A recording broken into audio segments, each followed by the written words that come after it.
Is wrong.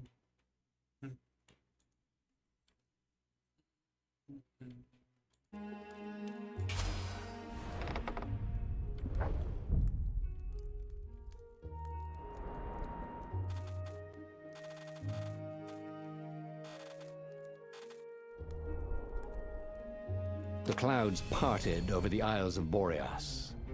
It was time to choose. It's too big.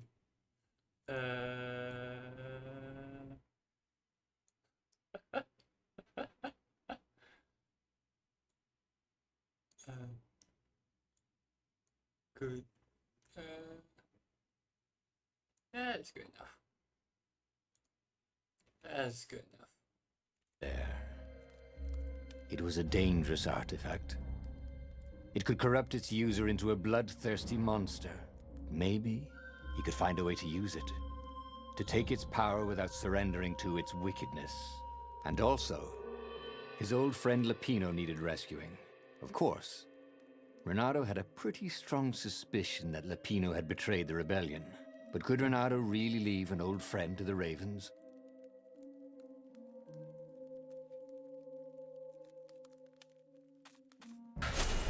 Ah, Lapino.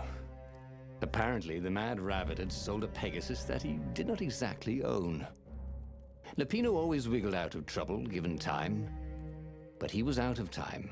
Lapino's frantic message said that the Ravens were going to kill him for being a rebel spy. And that he had a clever plan. If the fleet reached him first, they'd string him up for that. Never mind the winged horse. Or so Lapino had told him over the far speaker anyway.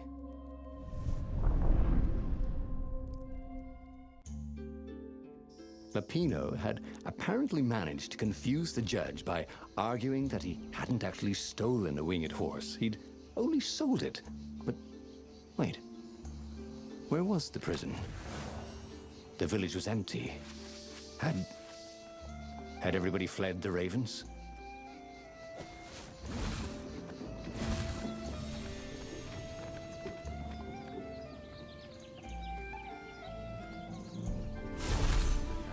You brushed. Oh.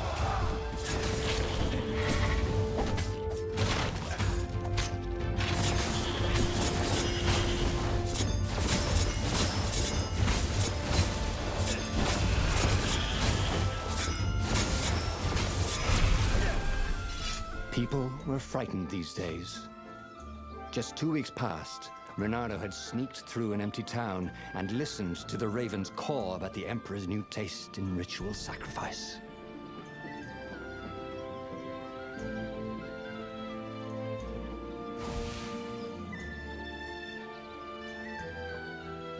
Renato looked around the empty village and reflected. The Sky Ripper had turned out to be far too dangerous to be used. Time to turn to what he knew best.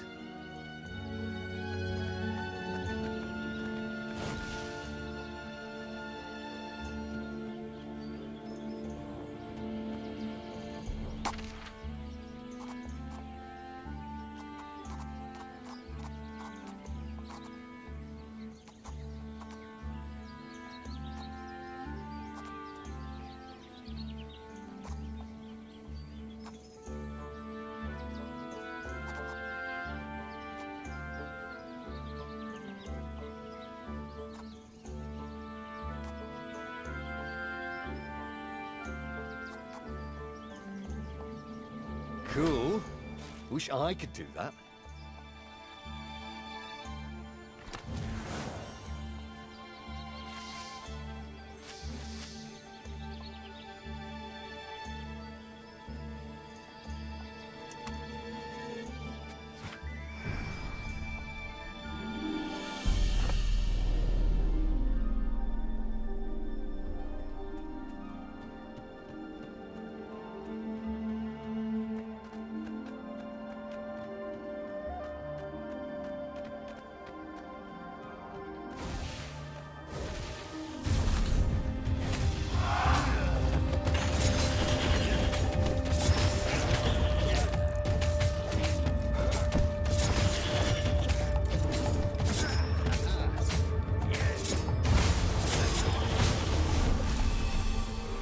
Ravens were landing everywhere.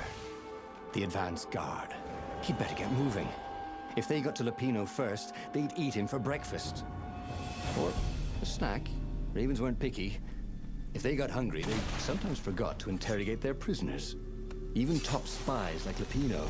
Well, unless he really was a traitor, obviously. Then they'd probably pin a medal on his chest.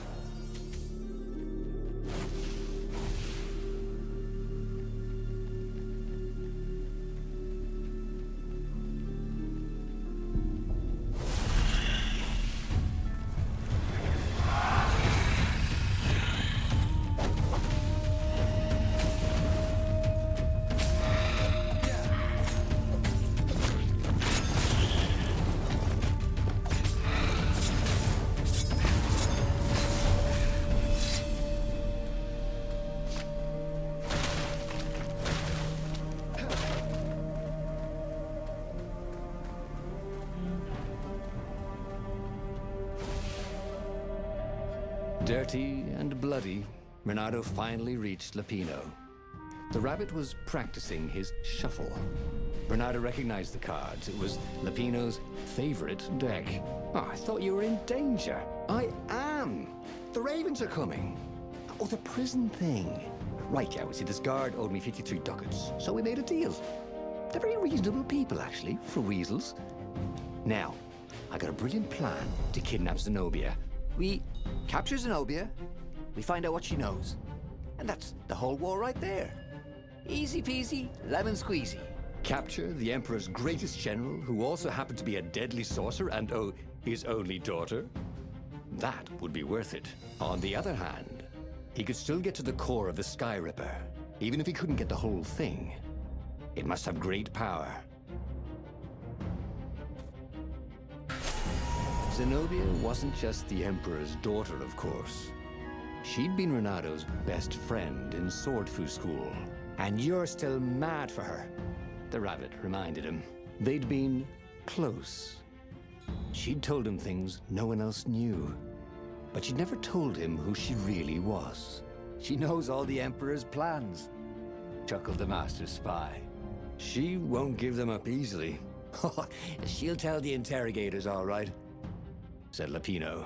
Taking her would change the game, all right.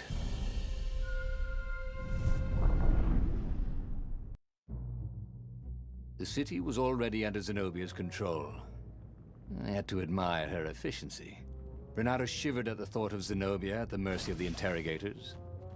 Could he really turn her over to them? But this was war. It wasn't meant to be pretty.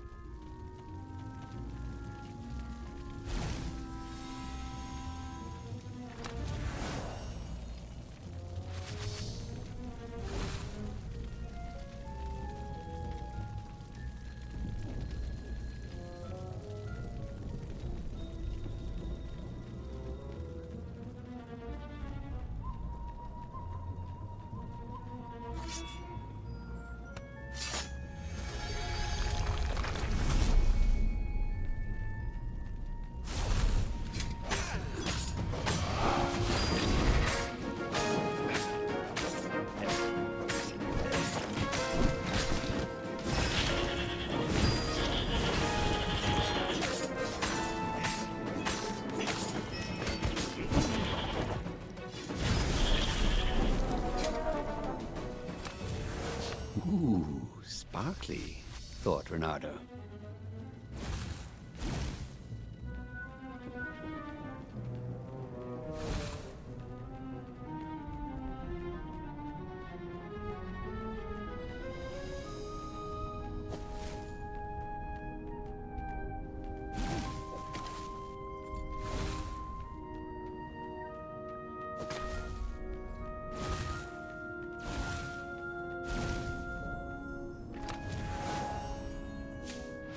Well, no sense collecting more materials.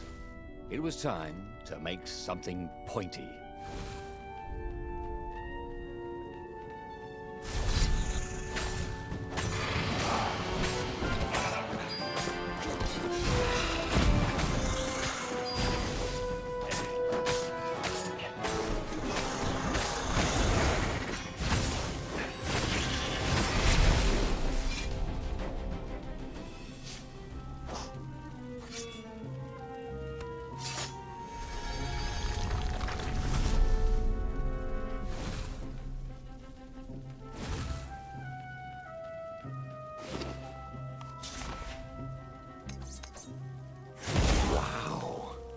sword felt even colder.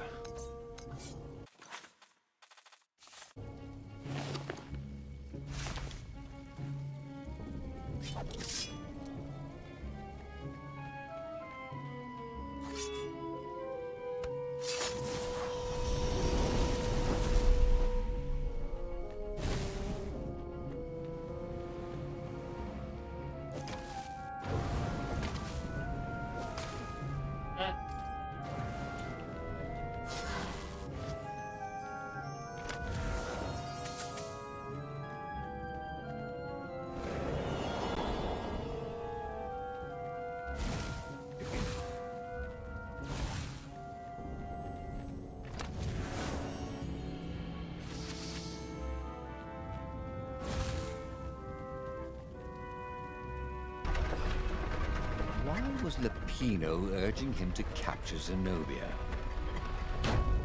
Obviously it was a trap. But you never knew how Lupino thought. Sometimes his plans are so convoluted they did the exact opposite to what Lupino wanted. There must be some way to play on that, Bernardo thought. Gogglers. Bernardo hated gogglers. It was almost impossible to sneak past them. If one didn't spot you, another one would.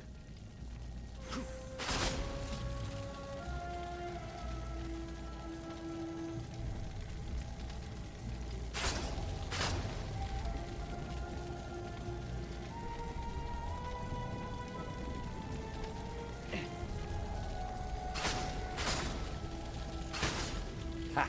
Bet you never saw that coming.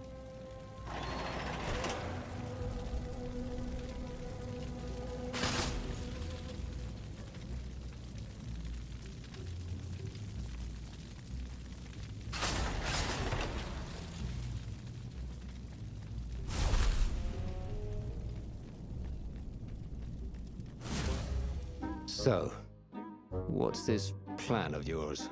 Use me as bait. Said Lupino. And he outlined a slightly complicated plan that involved geese, a net, setting the Farfair a little bit on fire, Lupino dressing as an old blind toad, and Renardo hiding inside a monstrous watermelon. What could possibly go wrong? Thought Renardo. Oh, go ahead. I'm sure you know better, said Lupino.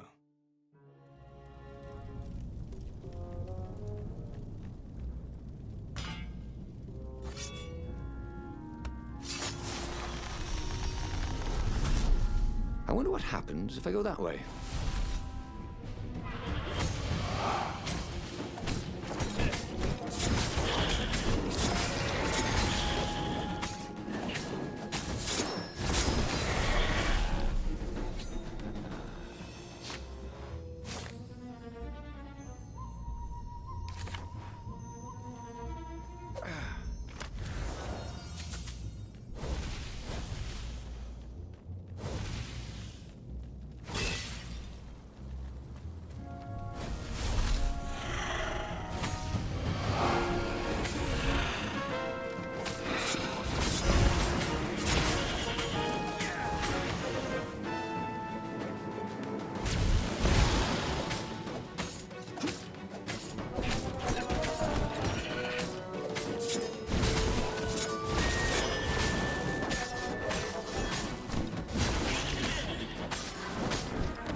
Renardo slinked through Zenobia's ship, making no sound at all.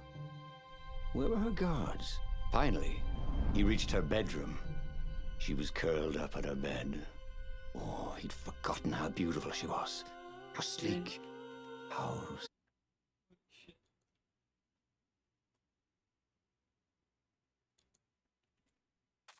soft.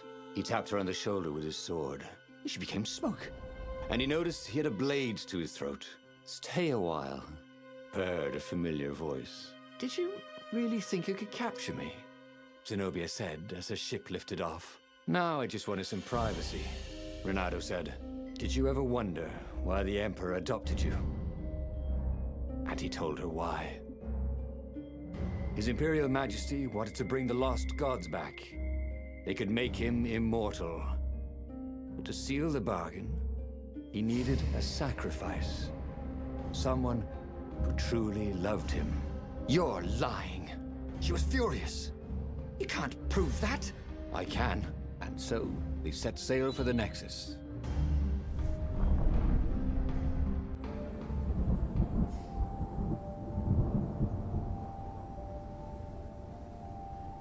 The scientists at the observatory have resurrected one of his victims. Well, he's not exactly alive, but it can talk, and it can't lie. You took a big risk. You know, I could just cast a spell to make you tell me where the rebel base is. And you wouldn't consider that cheating? She frowned. Ugh, fine. Let's go get your witness. The rebellion had started after atrocities that the Empire hushed up. Renato had rescued a priest whose order had been massacred for one book. He had slept in a burnt village. Dead kittens and puppies had come to tell him what the Emperor had done to them.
She caught up with him. Don't you think I'd know if my father started practicing black magic? Why? Would you want to join in? Oh, no, I'd destroy his books and... All right, I suppose I wouldn't. She stopped, troubled. He ran on.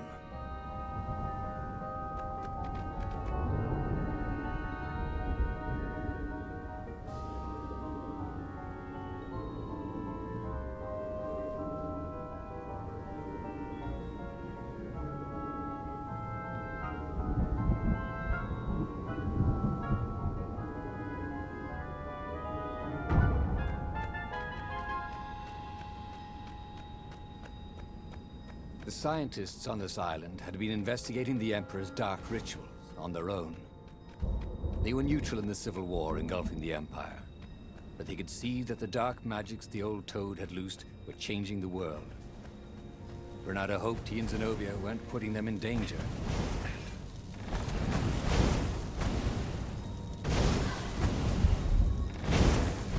A cannon trap. Who kept these things loaded anyway?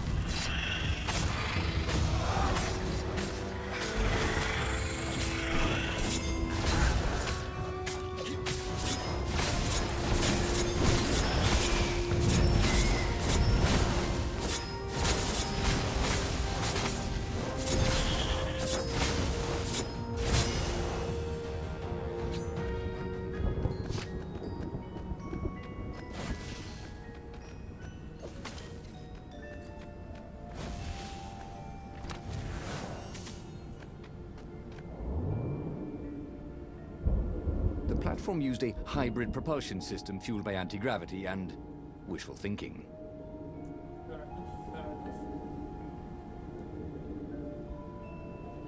Oh god.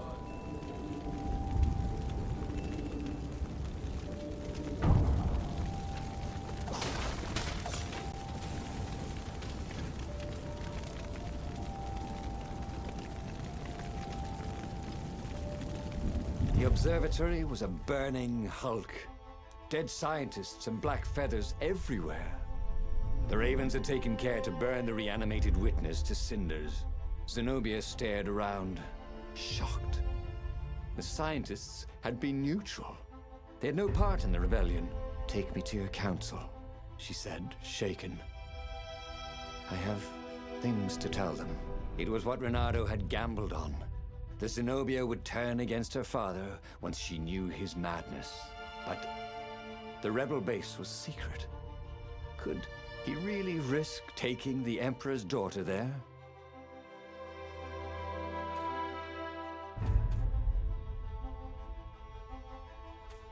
Renato reached Lapino by Farspeaker Toad, the one creature the Ravens had left alive at the observatory. Lapino seemed awfully anxious to meet him at the secret base. If he was a spy for the Empire, he'd turn around and reveal the coordinates to the Empire, jeopardizing the entire rebellion. But Renato couldn't bear to think that Lapino would commit such horrible treachery. There was still good in the Mad Rabbit. He felt sure of it. "I'll meet up with you at the base," Lapino said through the Toad. "Good thinking." Renato gave him the coordinates. "There's a shuttle here I can, borrow." Renato found Zenobia in the chart room. "I've been having awful dreams," she said. "Dead kittens and worse. I thought they were only dreams, you know. Why would anyone want the lost gods back? In those days, the favorite of a god could become immortal." She held herself and shivered. "He wants to become an eater of souls." "Well, I'm not afraid of dying. Just dying of boredom," Renato said, but she didn't laugh. Silence fell as they flew towards the ruins of the city of Ubar, where the rebellion leadership was hiding. If Zenobia couldn't help them fight off her father, no one could.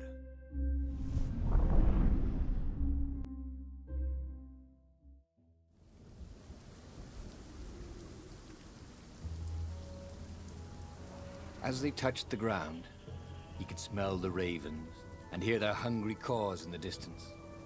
"They're probably looking for me," she said. "You go on ahead."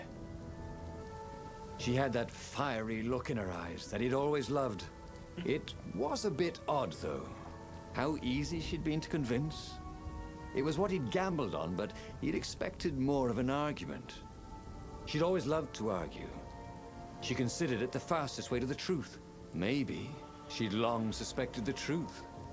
Sometimes all it took was taking the bandages from your eyes. That must be it, he told himself.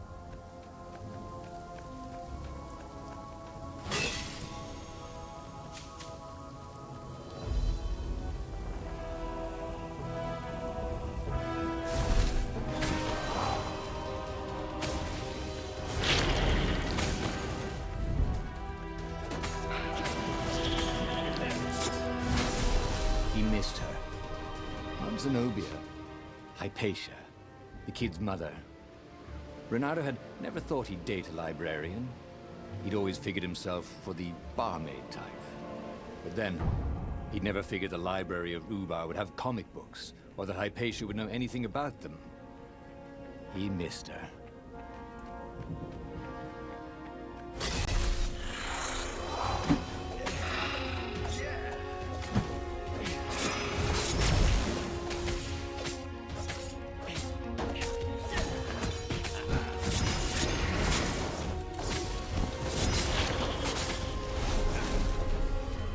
If Zenobia had really turned, the war could soon be over.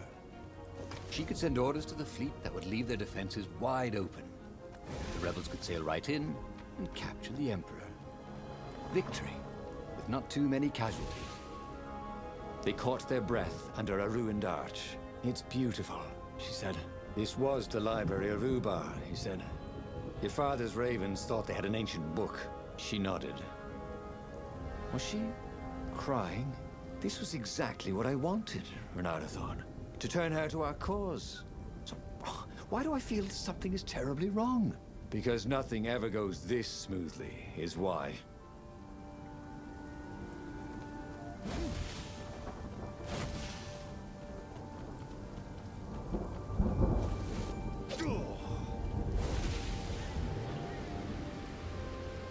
This was definitely better than pulling yourself up in a bucket.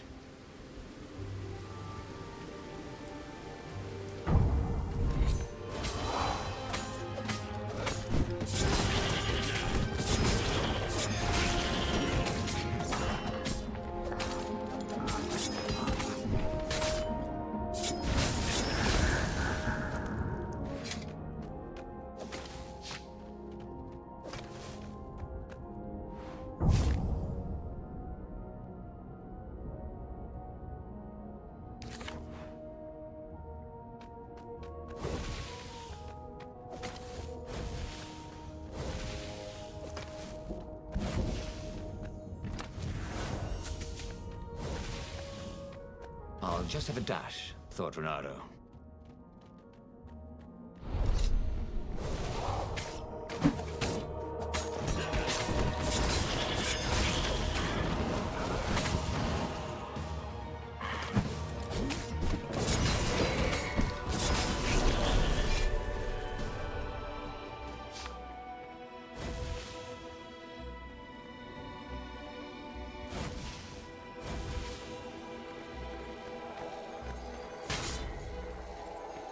These things really slice like ham.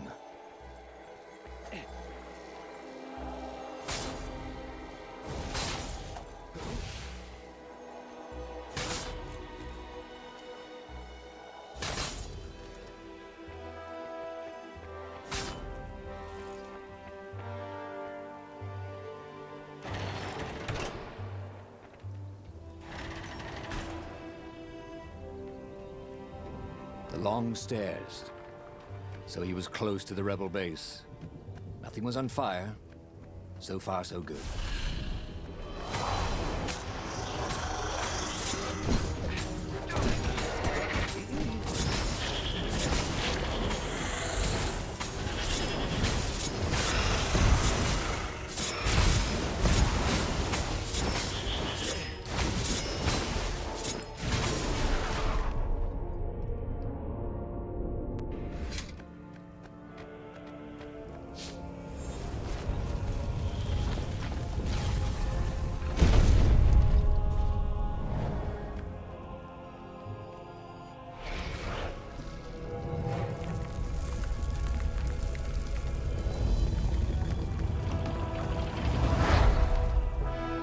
Council toads swarmed around Zenobia, shocked she was there, shocked she had changed sides.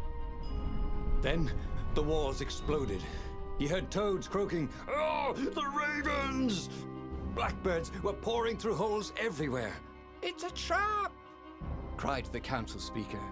In the confusion, he saw flashes of magic. Then Zenobia being hustled off by Imperial troops.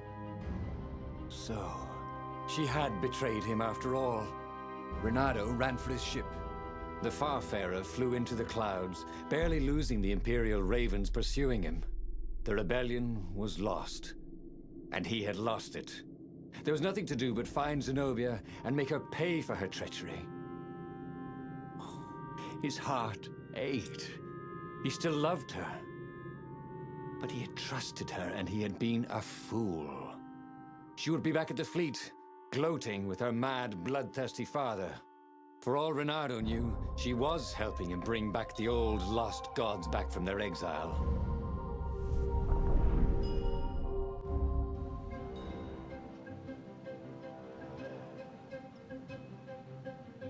Renato landed in the middle of the Imperial fleet. The rebels were losing badly. Without leadership, it was a slaughter. Renato felt strangely free, trying not to think about how he had lost the war. Trying not to think about how he had loved Zenobia, blinded himself to her treachery. That's what it meant to be a hero. To keep on fighting after the most bitter of betrayals. To never know if you could trust anyone. Cats.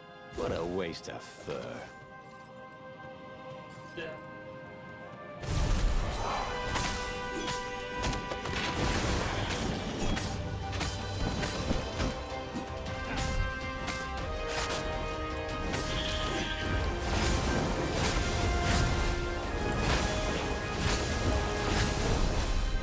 Renato had learned so much.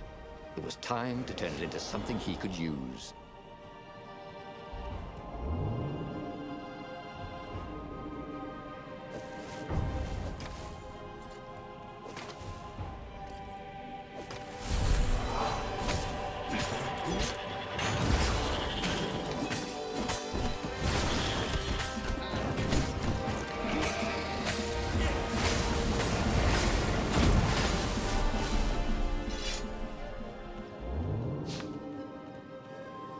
Renato had always wanted a flying carpet. This was more like a flying tabletop. But it would do.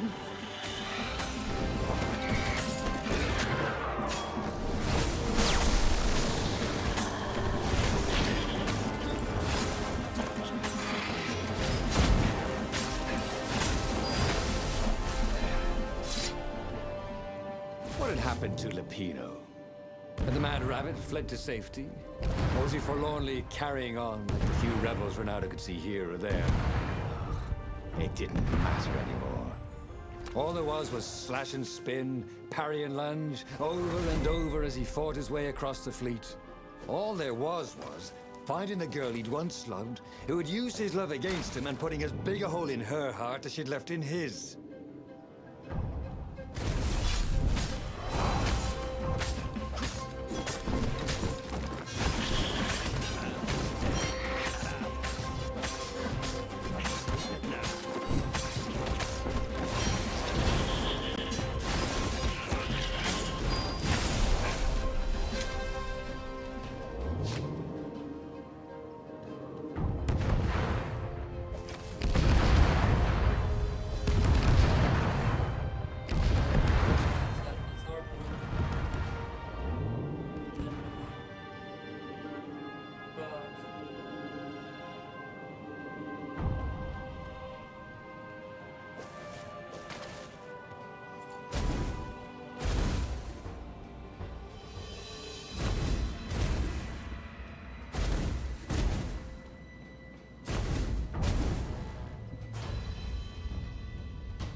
And suddenly, Zenobia was there, advancing a Lupino.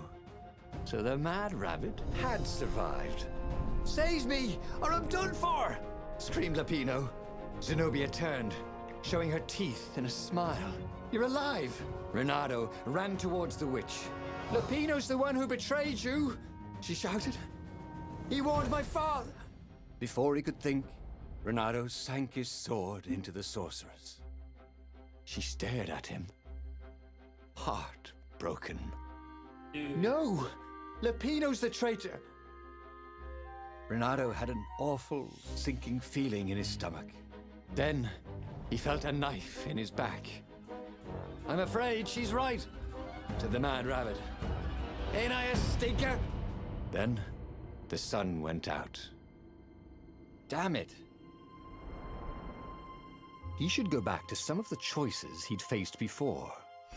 Maybe there were new paths that had opened up, like those doors he was opening up all over the map that took him to new treasures and around his enemies. And he hadn't learned anything new this time.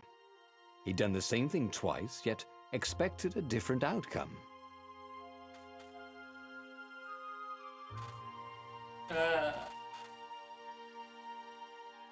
The book's pages fluttered to the beginning once again, faster than before, and he fell. The clouds parted over the Isles of Boreas.